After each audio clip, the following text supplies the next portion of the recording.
All right, so there's some big stuff happening at the moment, and it's impacting the economy, and it will likely impact the presidential race, and I want to walk you through it. So first of all, the coronavirus cases are exploding, and the response from the U.S. government has been abysmal. It hasn't been good, and, now you see every day governors of respective states come out and they're like, all right, we have more cases here, more cases here, more cases here. I'm in New York.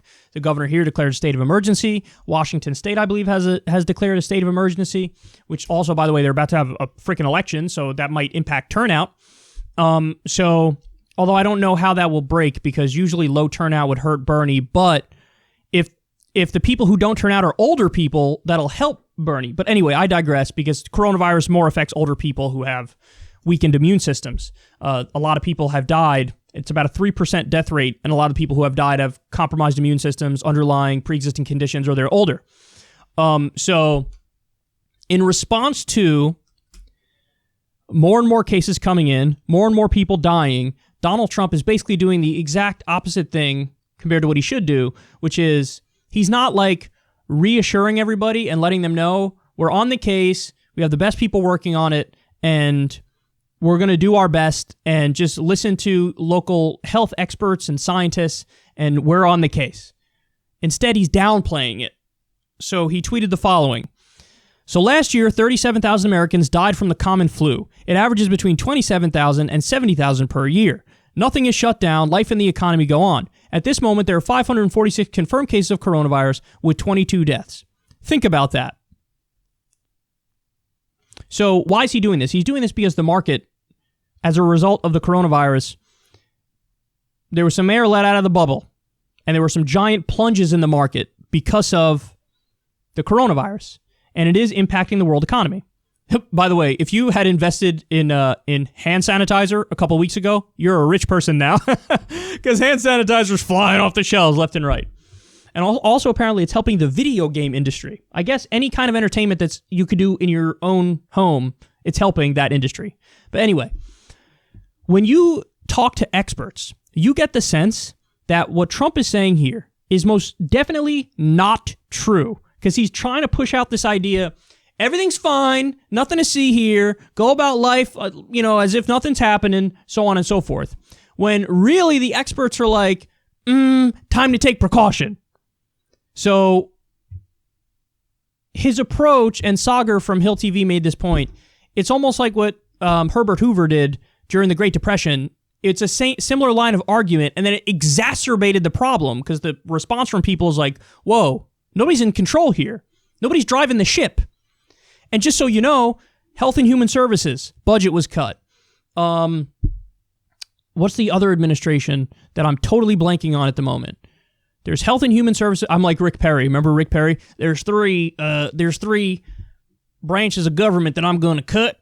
I want to cut Department of Education. I want to cut. I forgot it. Oops. I'm Rick Perry. No, but I remembered. It's CDC. So the CDC and the HHS, they were cut. Literally, pandemic experts were on the payroll in 2018, and Trump's administration let them go. So the pandemic experts are gone. The agencies which would deal with this are underfunded, and Mike Pence is in charge of the coronavirus task force, and Mike Pence, of course, doesn't even believe in science. He doesn't believe in evolution. He famously said cigarettes don't cause cancer. He's a climate science denialist. So nobody's in control, and that's impacting the market, and people are flipping out, and they should. And it's hurting the economy. The airline industry is getting hammered right now. But we're going to add another complicating factor on top of this. So there's about to be a price war for oil, which is a disaster. So look at this thread. This actually goes into great detail here. This guy is an expert on energy and oil. And in the past, he's worked for Washington Post and a couple other outlets. He's a PhD. So here's what he says. For all my non-oil peeps, an update. A few days ago, the big OPEC-Russia meeting ended without a deal to cut production. Now, Russia and Saudi Arabia, the two biggest exporters, say they're going to maximize production and flood the market. So why does this matter? This move is a response to years of frustration as OPEC and Russia have they've lost market share to U.S. shale, which has won a big piece of the market and turned the U.S. into a major exporter for the first time in decades. Saudi has led the charge to cut production, but this time Russia wasn't having it. And now the Saudis have announced big discounts on their crude, particularly the stuff they sell to the U.S. It's essentially a declaration of war on U.S. producers. Expect gas prices to plummet. U.S. shale has changed the whole global oil picture, but companies are drowning in debt. The squeeze started late last year as Wall Street started pressing firms to tighten up and impose some fiscal discipline. Folks expected in 2020 to see the pace of growth in the U.S. patch slow. But what we might see now is a bloodbath. Gas prices have been floating between $50 and $60 all year. Most companies can turn a profit at that level, but now prices are in the $40, and with the Saudi surge likely to send them into the $30 range, the impact will be massive. Oh, I lost my place. Hold on. The impact will be massive. Uncertainty on the market, declining demand, high competition, and low profitability is going to hit the domestic U.S. industry hard. It won't kill it entirely, but it will certainly depress investments. Economically, this could get very bad for Texas and North Dakota, where the oil and gas industry carries a lot of weight. Most companies are hedged, so even sweeping bankruptcies or defaults might not produce economic impacts. A shale bubble might not impact the broader U.S. economy. Low gas prices are usually a plus. But for Trump, this could take the wind out of the whole energy dominance thing. The broader economic impact might be worse than some expect. But what this really shows is the Russian determination to win back some territory on the global oil market and their willingness to do this, however it might impact the U.S. economy. And Saudi followed suit almost immediately. It's a price war. What happens in global oil when cooperation breaks down and competition becomes cutthroat? So there are a few things to say about this. First of all, what happened? I thought that Donald Trump is, I was told Donald Trump is basically Vladimir Putin's puppet and he's doing whatever he wants. But apparently what had happened in recent years was a boom in U.S. shale production, which massively negatively impacted the Russian economy because they're dependent on oil. And now Vladimir Putin is pissed about that. And so he's basically trying to put the U.S., shale companies out of business. So that's weird. I thought, they were buddy-buddy and they love each other and everything's hunky-dory, but actually they appear to be at each other's throats now over this very important issue. So that's point number one. Point number two is, man, if there was ever a time for a tax on this stuff, it is right now. So if gas prices plummet, well, if you do a tax on it, then you could keep prices about where they are now, and that could have a giant positive impact. Because, and here's the final point, and why I think it's super important that Bernie Sanders becomes president, he's the only one who's equipped to deal with a situation like this. Because the Republicans and Trump, they're dinosaurs. They're all in on only the industries of the past, whether it's coal, oil, whatever it might be, fossil fuels across the board. So if you put all your eggs in that basket, well then when something like this happens, you're screwed. What are you going to do? And with Joe Biden, he doesn't have any serious plan. He's not in favor of the Green New Deal.